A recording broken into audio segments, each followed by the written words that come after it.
तर आज माझ्यासोबत एक असा इन्सिडेंट घडला जो की मला सांगणं भागच पडतोय. आज आहे 15 ऑगस्ट आणि मी एक एनसीसी कॅडेट आहे. तर आमच्या कॉलेजमध्ये कार्यक्रम होता एनसीसी. तो झाल्यानंतर आम्हाला कराड येथील आरटीओ ऑफिस आहे, तिथे आम्हाला बोलवलं गेलं तिथला कार्यक्रम करण्यासाठी. तो कार्यक्रम झाल्यानंतर बॅक साईडला आम्हाला नाश्त्यासाठी बोलवलं. तर तिथे एक रोड होता आणि तिथे ड्रायव्हिंग स्कूल्सच्या गाड्या होत्या. तर तिथे एक रेड कलरची गाडी होती, ज्याच्यावर माझ्या फ्रेंडनी वाचलं की शिवनेरी ड्रायव्हिंग स्कूल्स असं काहीतरी समथिंग लिहिलेलं होतं. आणि तिथे एक कुत्रे होतं आणि त्याला 3 पिल्लं होती. तर ती साईडला अशी त्या रस्त्याच्या साईडला अशी ती झोपलेलीत आणि त्यातलं एक पिल्लू असं रस्त्याच्या साईडला झोपलेलं, बाकीची दोघं तिकडे खेळत होती. आणि ती 4 व्हीलर आली, त्याला ते दिसत होतं कुत्रं, तरी पण त्याने मुद्दाम त्याच्या पायावरून घालून गेला. तसं जसा आवाज आला मला कुत्र्याचा तर ओरडल्याचा, म्हणून मी बघायला गेली तर त्या माणसाने पुढे चालला. तसं मी त्याला ओरडत होती की थांब थांब, तरी तो गेला.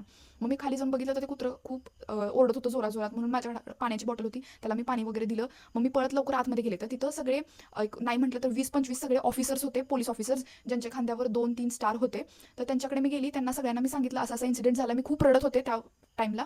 आणि असं असं झालं तर तुम्ही त्या कुत्र्याला दवाखान्यात तरी घेऊन चला, नाहीतर त्या माणसाला बोलवून त्याला शिक्षा द्या म्हणून.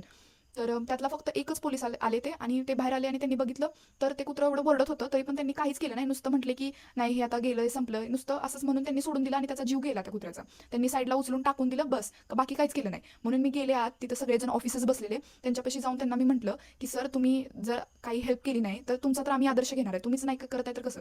मग ही गोष्ट मला अजिबात पटली नाही. जर त्यांच्या खांद्यावर रँक आहेत तर त्यांनी, त्यांच्या हातात आहे की त्यांनी लगेच सीसीटीव्ही तिथे होता. तुम्हाला मी तिथला सीसीटीव्हीचा फोटो पण काढलाय, तो पण दाखवते मी त्यांना. ते सांगितलं पण, तुम्ही सीसीटीव्ही चेक करा, त्या माणसाच्या गाडीचा नंबर काढा आणि तुम्ही त्याला फोन करून त्याला शिक्षा द्या वगैरे, कारण तुमच्या हातात ती ताकद आहे, तुम्ही जे करू शकताय. म्हणून मी त्यांना सांगितलं, पण त्यांचा काहीच रिस्पॉन्स नव्हता. त्यांना फक्त असं झालेलं की असू दे, हे काही नॉर्मल आहे, होत राहतं. पण त्या प्राण्याची काहीच चुकी नव्हती, त्याला जस्टिस मिळायला हवं.